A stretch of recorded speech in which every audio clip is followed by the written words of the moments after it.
નમસ્કાર, હું છું માર્ગે. આપની સાથે હેડલાઇન્સમાં જોઈએ કેટલાક મહત્વના સમાચાર.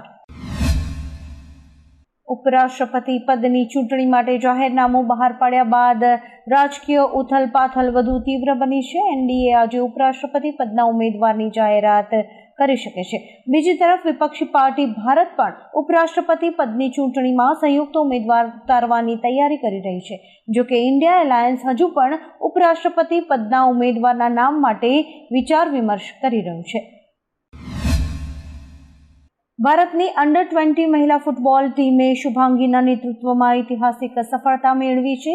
20 વર્ષ બાદ AFC અંડર-20 મહિલા એશિયન કપ થાઇલેન્ડ 2026 માટે ક્વોલિફાય કર્યું છે. યાંગોનના થુવુન્ના સ્ટેડિયમમાં મ્યાનમારને 1-0 હરાવી યંગ ટાઇગ્રેસે ગ્રુપ ડીમાં ટોચનું સ્થાન મેળવ્યું છે. ગુજરાતના તાપી જિલ્લાના સોનગઢની શુભાંગીએ રાષ્ટ્રીય અને આંતરરાષ્ટ્રીય સ્તરે દેશનું અને સુરતનું ગૌરવ વધાર્યું છે. અમેરિકામાં 2 પ્લેન્સ અથડાયા છે, જેના કારણે ભીષણ આગ લાગી હતી. આ અકસ્માત અમેરિકાના મોન્ટાનાના કેલિસ્પેલ સિટી એરપોર્ટ પર થયો હતો. એવું કહેવાઈ રહ્યું છે કે એરપોર્ટ પર ઉતરાણ કરી રહેલું એક નાનું વિમાન ત્યાં પાર્ક કરેલા અન્ય એક વિમાન સાથે અથડાયું હતું. આ ટક્કર પછી ભીષણ આગ ફાટી નીકળી હતી, જેના કારણે એરપોર્ટ પર અફરાતફરી મચી ગઈ હતી. જોકે આ અકસ્માતને કારણે કોઈને ગંભીર ઈજા નથી થઈ. રાજ્યમાં આજે હળવા વરસાદની આગાહી છે, કારણ કે upper air cyclonic circulation system સક્રિય થઈ છે. નવસારી, વલસાડ, તાપી, ડાંગ, દમણ અને દાદરાનગર હવેલીમાં હળવો વરસાદ, જ્યારે કે 16 થી 17 ઓગસ્ટે ગાજવીજ સાથે ભારે વરસાદની શક્યતા છે. અમદાવાદ અને ગાંધીનગરમાં પણ હળવો વરસાદ થઈ શકે છે. વરસાદ ખેંચાતા ગરમી અને બફારામાં વધારો થયો છે. મહત્તમ તાપમાન 35 ડિગ્રીની આસપાસ રહેવાની શક્યતા છે. અમેરિકાના પ્રમુખ ડોનાલ્ડ ટ્રમ્પે સ્પષ્ટ કર્યું છે કે સોના ઉપર કોઈ ટેરિફ લાદવામાં નહીં આવે. તાજેતરમાં સોના પર આયાત ડ્યુટી લગાવવાની અફવાઓ બાદ વૈશ્વિક બજારમાં ચિંતાનો માહોલ હતો. ટ્રમ્પે પોતાના સોશિયલ મીડિયા પ્લેટફોર્મ ટ્રુથ પર જાહેરાત કરી છે કે સોના પર કોઈ નવો ટેરિફ લાગુ નહીં થાય. આ નિવેદન બાદ વૈશ્વિક બજારમાં રાહત જોવા મળી છે, કારણ કે ટેરિફ લાગવાથી કિંમતોમાં વધારો થવાની ભીતિ હતી.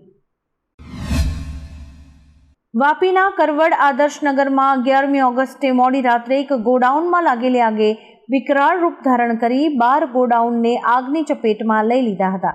પ્લાસ્ટિક અને કેમિકલ વેસ્ટ હોવાથી જ્વાળાઓ વધુ વિકરાળ બની હતી. વાપી મનપા, GIDC, નોટિફાઈડ અને સરીગામ સહિતના 8થી વધુ ફાયર કાફલાની મદદથી 6 કલાક બાદ આગ કાબૂમાં આવી હતી. સદભાગ્યે કોઈ જાનહાનિના સમાચાર નથી.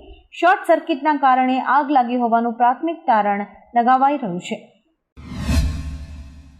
ઉત્તરાખંડમાં ભારે વરસાદની ચેતવણીને કારણે કેદારનાથ યાત્રા 12, 13 અને 14 ઓગસ્ટ માટે બંધ રાખવામાં આવી છે.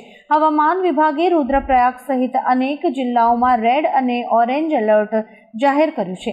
તીર્થયાત્રીઓને સલામતી માટે અત્યારે યાત્રા ટાળવાની અપીલ સાથે એડવાઇઝરી બહાર પડાઈ છે. જિલ્લા વહીવટી તંત્રને હાઈ એલર્ટ પર રાખવામાં આવ્યું છે અને સુરક્ષાની સઘન વ્યવસ્થા કરાઈ છે. ભ્રષ્ટાચારના આરોપોમાં ઘેરાયેલા અલ્હાબાદ હાઈકોર્ટના જજ જસ્ટિસ યશવંત વર્મા વિરુદ્ધ લોકસભા સ્પીકર ઓમ બિરલાએ મહાભિયોગનો પ્રસ્તાવ સ્વીકારી લીધો છે અને 3 સભ્યોની સમિતિ બનાવવાની જાહેરાત કરી છે. સમિતિમાં સુપ્રીમ કોર્ટના જસ્ટિસ અરવિંદ કુમાર, મદ્રાસ હાઈકોર્ટના મુખ્ય ન્યાયાધીશ મનિન્દ્ર મોહન શ્રીવાસ્તવ અને કર્ણાટક હાઈકોર્ટના વકીલ VB આચાર્ય શામેલ છે. સ્પીકરે જણાવ્યું કે પ્રસ્તાવ નિયમો મુજબ મળ્યો હોવાથી સમિતિની રચના કરાઈ છે.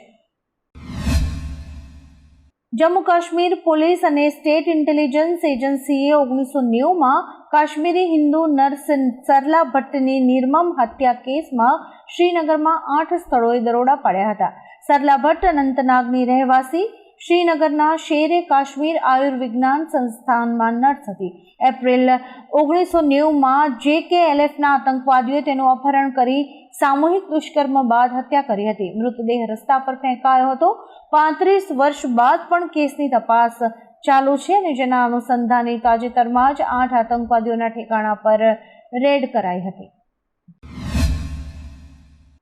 હિમાચલ પ્રદેશમાં સતત વરસાદથી જનજીવન ખોરવાઈ ગયું છે. મંગળવારે સવારે ચંબા પઠાનકોટ નેશનલ હાઈવે પર દુનેરા પાસે ભારે ભૂસ્ખલન થયું હતું, જેના કારણે હાઈવેનો મોટો ભાગ ધસી પડ્યો હતો. હાઈવે પર ટ્રાફિક સંપૂર્ણ બંધ થયો છે અને ચંબાનો પઠાનકોટ સાથેનો સંપર્ક તૂટી ગયો છે. બંને તરફ વાહનોની લાંબી લાઇન્સ લાગી ગઈ છે, જ્યારે કે સેંકડો યાત્રીઓ ફસાઈ ગયા છે. માર્ગ બંધ થતાં દૂધ, બ્રેડ, ઈંડા અને શાકભાજી જેવી આવશ્યક વસ્તુઓનો સપ્લાય પણ અટકી ગયો છે. એસઆઈઆરના મુદ્દા પર રાહુલ ગાંધીએ કહ્યું, ફક્ત એક બેઠક નથી, ઘણી બેઠકો છે. આ રાષ્ટ્રીય સ્તરે થઈ રહ્યું છે અને વ્યવસ્થિત રીતે થઈ રહ્યું છે. ચૂંટણી પંચ જાણે છે અને અમે પણ જાણીએ છીએ. પહેલા અમારી પાસે પુરાવા નહોતા, પરંતુ હવે અમારી પાસે પુરાવા છે. અમે બંધારણનું રક્ષણ કરી રહ્યા છીએ અને આમ કરતા જ રહીશું, અટકીશું નહીં. અમદાવાદ વાસીઓ માટે સારા સમાચાર આવ્યા છે. માહિતી એ છે કે હવેથી સાબરમતી રિવરફ્રન્ટ ખાતે ફરીથી સહેલાણીઓ ક્રૂઝ સેવાનો લાભ લઈ શકશે. ખાસ વાત એ છે કે ક્રૂઝ સેવા ઘણા સમયથી બંધ કરવામાં આવી હતી. હવે વરસાદ રહી જતા સેવા ફરી એકવાર શરૂ કરાઈ છે. પાટીદાર અનામત આંદોલન બાદ સરકારે ઈડબ્લ્યુએસ અને બિન અનામત આયોગની જાહેરાત કરી હતી, પરંતુ આયોગના ચેરમેન સહિતના હોદ્દાઓની નિમણૂક હજુ બાકી છે. આ મુદ્દે પાટીદાર અને રાજપૂત સમાજના આગેવાનોએ 12મી ઓગસ્ટે સીએમને મળીને રજૂઆત કરી હતી. આગેવાનોનું કહેવું છે કે જો 25મી ઓગસ્ટ સુધીમાં નિમણૂક નહીં થાય તો તેઓ આંદોલન શરૂ કરશે. હિમાચલ પ્રદેશના ચંબા જિલ્લામાં આજે સવારે એક મોટી દુર્ઘટના ટળી ગઈ. ચાંગુથી દેવીકોટી જતી ખાનગી બસ પર અચાનક પર્વત પરથી એક ભારે પથ્થર પડ્યો, જે બસની છત ફાડીને બસમાં ઘૂસી ગયો. બસમાં લગભગ 30 મુસાફરો હતા, પરંતુ પથ્થર ડ્રાઈવર પાછળની ખાલી જગ્યાએ પડતા જાનહાનિ ટળી હતી. જોકે ભારે પથ્થર પડતા બસ થોડી અનિયંત્રિત થઈ હતી, પરંતુ ડ્રાઈવરની સતર્કતાથી બસ અટકાવી દેવામાં આવી. આ ઘટનાથી મુસાફરોમાં ભયનો માહોલ સર્જાયો હતો. અક્ષય કુમાર, અરશદ વારસી અને સૌરભ શુક્લાની મોસ્ટ અવેટેડ ફિલ્મ જોલી LLB 3નું ટીઝર રિલીઝ થયું છે. આ ટીઝરમાં અક્ષય અને અરશદ વચ્ચે કોર્ટરૂમમાં જોરદાર ટક્કર જોવા મળશે. ફિલ્મ 19મી સપ્ટેમ્બરે રિલીઝ થશે. 2013માં શરૂ થયેલી ફ્રેન્ચાઇઝીની પહેલી ફિલ્મમાં અરશદ અને બીજી ફિલ્મમાં અક્ષય મુખ્ય ભૂમિકામાં હતા. હવે ત્રીજા ભાગમાં બંનેને એક સાથે સ્ક્રીન શેર કરાવતા મેકર્સે ફેન્સમાં ઉત્સુકતા વધારી દીધી છે. રાજ્યમાં અત્યારે છૂટો છવાયો વરસાદ વરસી રહ્યો છે, ત્યારે હવામાન શાસ્ત્રી પરેશ ગોસ્વામીએ આગાહી કરી છે કે એક વરસાદી સિસ્ટમ સક્રિય થવા જઈ રહી છે. બંગાળની ખાડીમાં વરસાદી સિસ્ટમ બની રહી છે. રાજ્યમાં 16મી ઓગસ્ટથી 8 દિવસ સુધી વરસાદનો નવો રાઉન્ડ શરૂ થશે. આવા સમયે સૌરાષ્ટ્રના સોમનાથ જિલ્લામાં અને કચ્છ જિલ્લામાં ભારે વરસાદ નોંધાશે. રાજકોટના રીબડામાં અનિરુદ્ધસિંહ જાડેજાના ભત્રીજાના પેટ્રોલ પંપ પર થયેલી ફાયરિંગનો મુખ્ય આરોપી હાર્દિકસિંહ જાડેજાને એસએમસી ટીમે કેરળના કોચીમાંથી ઝડપી લીધો હતો.